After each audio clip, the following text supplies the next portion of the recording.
Hi guys, it's Little Gem from Little Gem's Adventures. Today I'm going to be talking you through how I planned for my trip around Australia. As I discussed in my How to Plan New Zealand video, I actually didn't initially plan to go to Australia.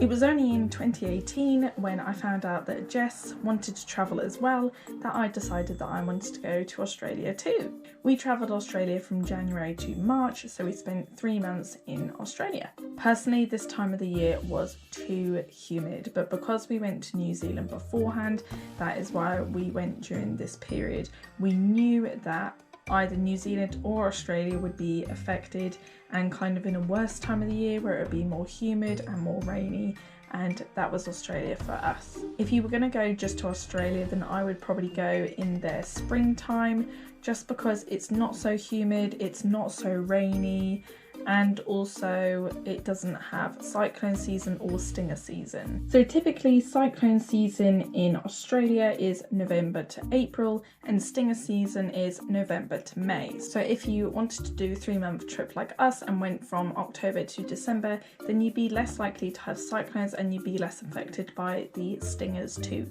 To be honest, stingers aren't that much of an issue. When you're at a beach, then you just have to swim in the stinger nets, and when you're snorkeling out in the ocean, then you just have to wear wetsuits. February was probably one of the worst months for humidity for us. When we were in Brisbane, we had 2 days of absolute intense heat, which was above 40 degrees with the humidity. And then we had 2 days of torrential non-stop rain. In Noosa, we also had awful humidity. That's probably the worst humidity we had.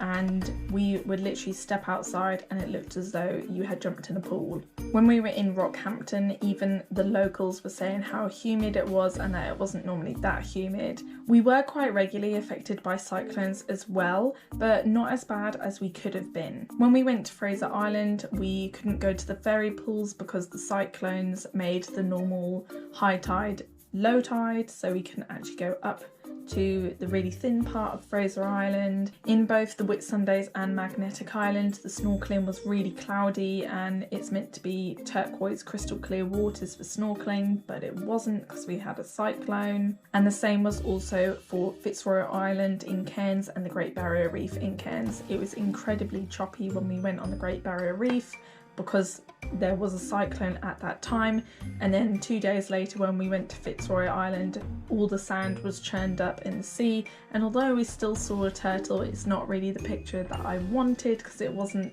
crystal clear picture of a turtle. We travelled around Australia using the Greyhound hop-on hop-off buses. I think this is a fantastic way to travel Australia. You can either buy certain directions of travel or the amount of miles that you want to travel. We also had quite a few flights in Australia because we went to the outback and we also went to Tasmania as well, so we had a few extra flights. We also flew to Melbourne, but that actually ended up being our way home, and we initially booked flights from Melbourne to Perth too. If I were to go again, I'd definitely do Greyhound again because I personally wouldn't want to drive for that long. A few of the destinations you were driving well over 5 hours for, so I personally wouldn't like to drive.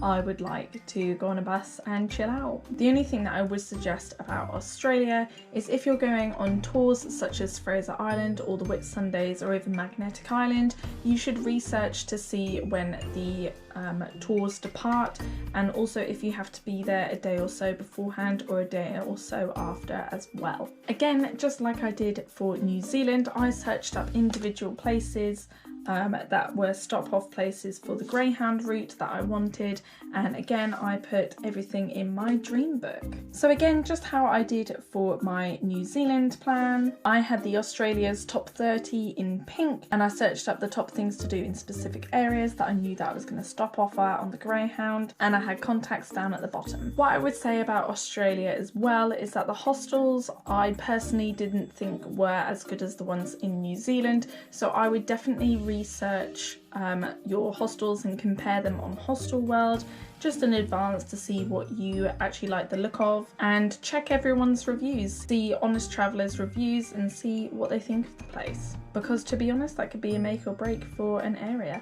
that is all I have for now. I hope you have enjoyed the video, and next week I will be publishing my activities that I did in Australia. Bye!